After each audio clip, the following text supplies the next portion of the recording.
ଏପଟେ ପରଟା ତିଆରି ଚାଲିଛି ଜଳଖିଆ ପାଇଁ ସକାଳୁ ସକାଳୁ।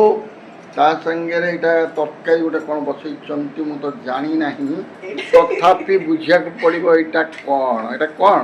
ଏଟା ତମକୁ ଦେବିନି ମ, ଏଟା ଗୋଟେ ନୂଆ ଟାଇପର ପରଟା କରୁଛି, ତମେ ଖାଇକି କହିବ। ଓ ନୂଆ ଟାଇପର ପରଟା। ଆଜ୍ଞା ଏଇଟା ନୂଆ ଟାଇପର ପରଟା, ମୁଁ ଖାଇକି କହିବି ଆପଣମାନଙ୍କୁ। ସକାଳୁ ସକାଳୁ ଯେଉଁ ଜଳଖିଆ ତିଆରି ହେଉଥିଲା ପରଟା ନୂଆ ଟାଇପର, ସେଇଟା ଆସିଗଲା। ତା ସାଙ୍ଗରେ ଦହି ମାନେ ଦହି ତା ସାଙ୍ଗରେ କ'ଣ ସସ୍ ଦେଇଛନ୍ତି। ଏଇ ଯେଉଁ ନୂଆ ଟାଇପର ପରଟା ଟାଇପ୍ ମାନେ କି ଟାଇପ୍ ଏଇଟା? ତା ଦେହରେ ଗୋଟେ ପଡ଼ିଛି ଚିଜ୍ ଆଉ କର୍ନ। ହଁ ଏଥିରେ କରୁଛ? ଏଇଟା ନୂଆ ଟାଇପ୍। ସତରେ ମୁଁ ତ କେବେ ଖାଇନଥିଲି, ଏଇଟା ପ୍ରଥମ ଖାଇବି। ନିଶ୍ଚିତ କହିବି କେମିତି କ'ଣ ହେଇଛି ନା। ଆଉ ନୂଆ ନୂଆ ଜିନିଷ ସ୍ଥିର ହେଇଲୋ, ତା ଭିତରେ ଏତେ ଜିନିଷ ପକେଇଛି ପୁରେଇଛ। ଆଉ ମୁଁ ଭାବିଲି ସେମିତି ପରଟାଟା ବି, ମୁଁ କାଟିଦେଲା ବେଳକୁ ତଳଟା ଖାଅ, ଥଣ୍ଡା ଥିବ। ତଳ ପରଟାଟା ଖାଅ, ଥଣ୍ଡା ଥିବ। ତାତିଯିବେ। ହଁ ମୁଁ ଏ ଟିକେ ଖାଇ କହୁଛି ଆପଣ।